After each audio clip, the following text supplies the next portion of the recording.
ఒక good morning children. 9th class పిల్లలు, నిన్న మనం మూడో పాఠంలో నుంచి కొన్ని వ్యాకరణాంశాలు చర్చించుకున్నాం. సందులు, సమాసాలు చెప్పుకున్నాం. ఈరోజు మనకి వ్యాకరణాంశంలో భాగంగా అలంకారాలు చర్చిద్దాం. వ్యాకరణంలో అలంకారం.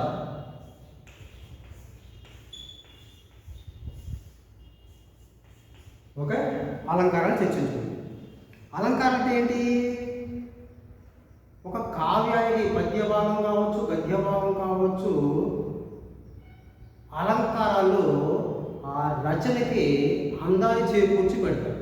అలంకారం అంటే ఏంటంట? అందం. మనమైతే ఎలా అందం తయారవుతాం? కొత్త కొత్త బట్టలు కావచ్చు, రకరకాల మేకప్లు కావచ్చు, ఇంకేమైనా అంటే వేరే వేరే నగలతో మనం అలంకరించుకుంటాం. అదే గృహం అయితే మంచి మంచి కలర్ఫుల్గా అలంకరించుకుంటాం. వస్తువులు పెట్టి, లేకపోతే రంగులు వేసేసుకొని, ఇంకా పాత బట్టి కొత్త కొత్త వస్తువులతో కొత్త కొత్త రంగులు అత్తుకొని అలంకరించుకుంటూ ఉంటాం. మరి ఇక్కడ అలంకారం అంటే ఏంటంటే వాక్య రచనలు, అంటే పద్య రచనలు కావచ్చు, గద్య రచనలు కావచ్చు, అలంకారాలు ఆ రచనకి అందాన్ని చేకూర్చి పెడతారు. ఈ కావ్యంలో అందం ఎలా వస్తుందంటే చూడండి, మనకి ఈ అలంకారాలు మనకి రెండు రకాలుగా ఉంటాయి. అవి ఒకటి శబ్దాలంకారం, రెండవది అర్థాలంకారం. శబ్దాలంకారం, అర్థాలంకారం రెండు రకాలుగా మనకు ఉంటాయి. మనకి ఇక్కడ ముందుగా శబ్దాలంకారం నుంచి కొన్ని మనకి టెక్స్ట్ బుక్లు ఇవ్వడం జరిగింది. వాటి గురించి మీకు ఇప్పుడు చర్చిస్తాను. ఓకే, ముందుగా ప్రాస అనేది తెలుసుకుందాం. అంటే ప్రాస మన పద్యభాగం చూసినట్లయితే పద్యభాగంలో ఈ ప్రాస ఎక్కడ తెలుస్తుందంటే ఛందస్సులో చూపిస్తాడు. ఈ పద్యము ప్రాసనేమో వర్తిస్తుందని ఉంటుంది. పద్యపాదానికి ఛందస్సు చేసినప్పుడు ఆ ఛందస్సులో ప్రాస అనే మాట వస్తుంది. చూడండి, అక్కడ పద్యం మనకి ఇక్కడ 4 వరుసలలో 4 పాదాలలో ఉంటుంది. పద్యపాదంలోని మొదటి అక్షరాన్ని యతి అంటాం. ఏమంటాం? యతి అంటాం. పద్యపాదంలోని రెండవ అక్షరాన్ని ప్రాస అంటాం. ఏమంటాం? ప్రాస. ఈ పద్యపాదంలో రెండవ అక్షరము హల్లు ఏదైతే ఉంటుందో 4 వరుసలలో కూడా రెండవ అక్షరము అదే ఉంటుంది. దాన్ని ప్రాస అంటాం. మనం ప్రాస పద్యపాదంలో లేదా వచనంలో కావ్యంలో ఎక్కడైనా సరే ఏదైనా ఒక హల్లుని వెంటనే పునరావృతం ఏ విధంగా ఉపయోగించినట్లయితే దాన్ని వృత్యానుప్రాస అంటాం. ఏమంటాం మనం? వృత్యానుప్రాస అంటాం. చూడండి, అయితే ఇప్పుడు అలంకారాల్లో, శబ్దాలంకారాలలో మొత్తం మనకి పరిచయం అయ్యేది తెలుసుకునేవి ఏమిటంటే 5 ఉంటాయి. మీకు అది 9th కావచ్చు, 10th కావచ్చు, ఇంటిపెట్టి ఉంటాయి. ఇక్కడ మొట్టమొదటిది వృత్యానుప్రాస, రెండవది అంత్యానుప్రాస, మూడవది చేకానుప్రాస, నాలుగవది లాటానుప్రాస,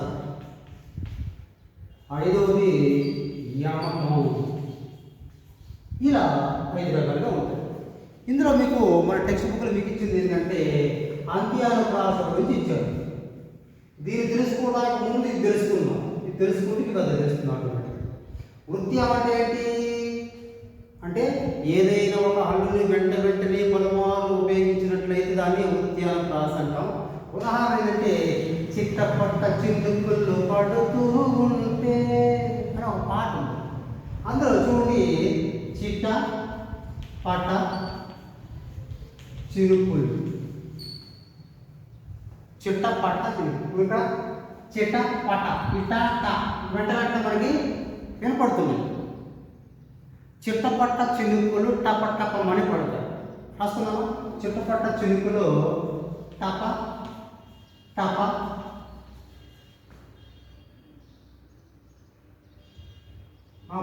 చిట్టపట్ట చినుకులు టప టపమని పడతాయి.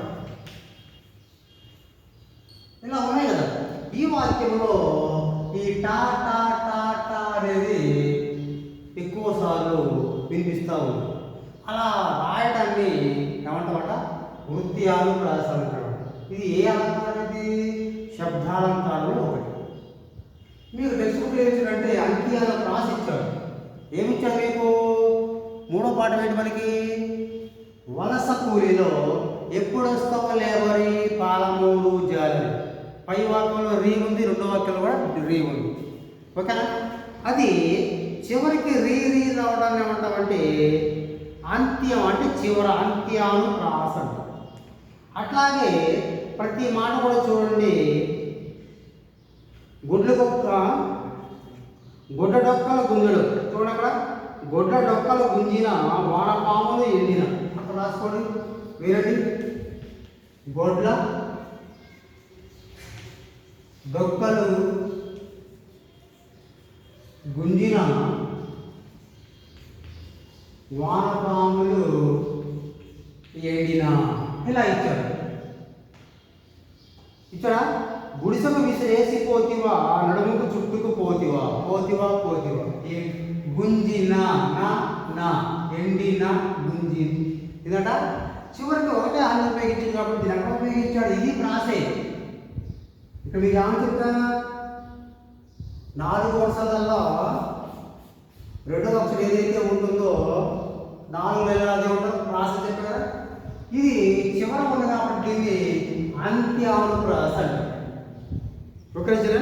ఈ వాక్యాలు గమనించిన ప్రత్యేకంగా గుర్తించిన అంత్యానుప్రాస వాక్యాలు ఉంది. ఎప్పుడు వస్తాం? లేబరీ పాలమూరు జాలరి. లేబరీ జాలరి చివరి ఉందిగా అది కూడా. ఇక పైన పదాలను ఉపయోగించినట్లయితే పాదాల చివర, పదాల చివర, వాక్యాల చివర ఒకే అక్షరాల పునరావృతం దాన్ని అంత్యానుప్రాస అంటాము అని ఒక అలంకరణ కూడా ఇవ్వడం జరిగింది. ఓకేనా? రెండవది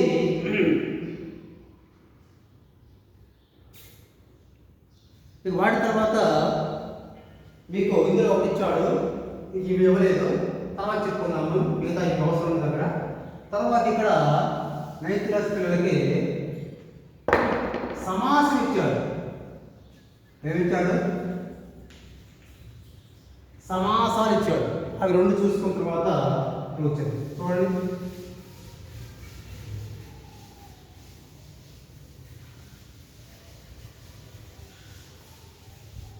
ఓకే, సమాసాలలో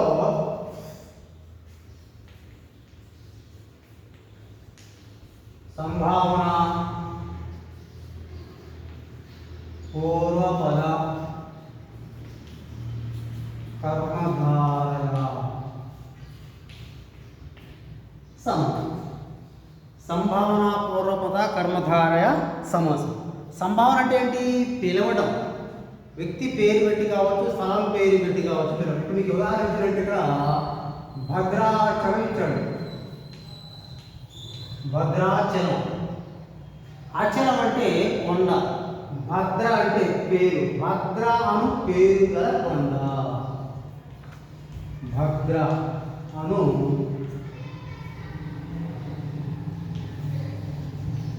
పేరు గల కొండ. ఈ భద్ర అనే పేరుతో కొండను పిలుస్తున్నాం. అచలం అంటే ఏంటి? ఇక్కడ అచలం అంటే కదలలేనిది.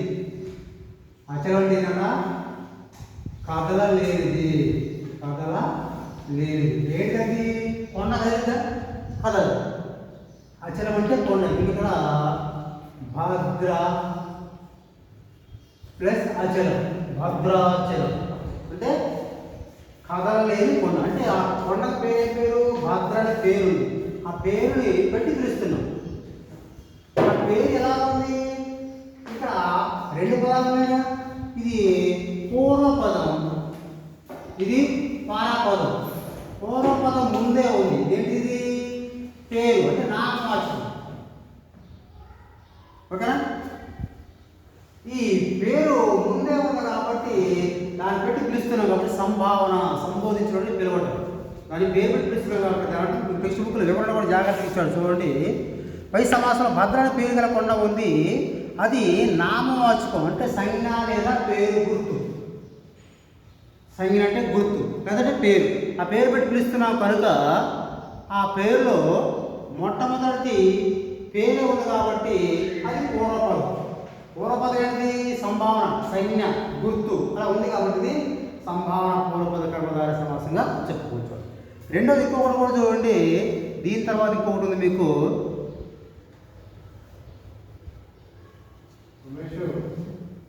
రెండోది రూపక సమాసం. రెండవది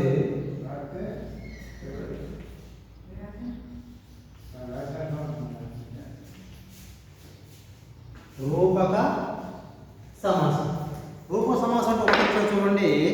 ఫ్యూచర్ అంటే విద్యాధనం. విద్యాధనం. విద్యాధనం అంటే ఏంటి? విద్య అనేది ధనం. ధనం అనేది డబ్బులు కావచ్చు, సంపద కావచ్చు, నగలు అనేది ధనం అనుకుంటారు. విద్య ఏంటి? ఆ ధనమే అంటే ప్రత్యక్ష ధనం కాదు. మనకి ఇది ఎలా కనబడుతుందంటే విద్య అనేది ధనం చెప్తూ ఉంటాము. ధనానికి విద్యకి తేడా ఉంది.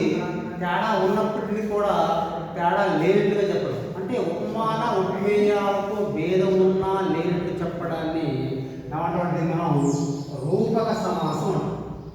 అంటే పోల్చే వస్తువు పోల్చబడే వస్తువు వద్ద కూడా భేదం ఉన్నప్పటికీ కూడా లేదని చెప్పడం. మనకి ఇప్పుడు ధనం ఉందాం, ఓకేనా?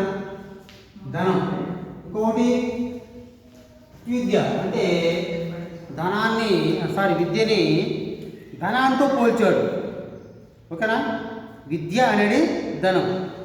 ధనం అంటే మనకి ఇది ఉపమానం అనుకున్నాం. ఇది ఉపమేయం. ఉపమాన ఉపమేయాలకు భేదం అన్నమాట. ధనం అంటే ధనం తీసుకుంటే డబ్బులు కావచ్చు. విద్య అనేది మన డబ్బులు కనపడదు. అంటే విద్య కూడా ధనము లాంటిది. విద్య కూడా ధనము లాంటిది. అందుకని మనం ఏమంటాడంటే ఈ రెండింటి మధ్య భేదం ఉన్నా భేదం లేనట్టుగా చెప్పడాన్ని రూప సమాసం అంటారు. ఇంకొకటి ఉదాహరణ మీకు ఇచ్చాడు చూడండి. దాని కిందనే దయాభరణము. ఇంకో ఉదాహరణ దయాభరణము. ఆభరణం అంటే ఏంటి? నగలు. ఇతను ఆభరణం అంటే ఏంటి? నగలు.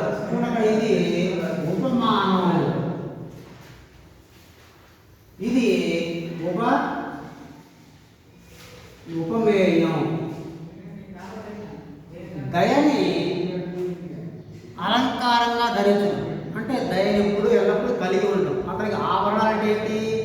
దయే కలిగి ఉండేది ఆభరణం. ఈ రెండింటికి భేదం ఉంది.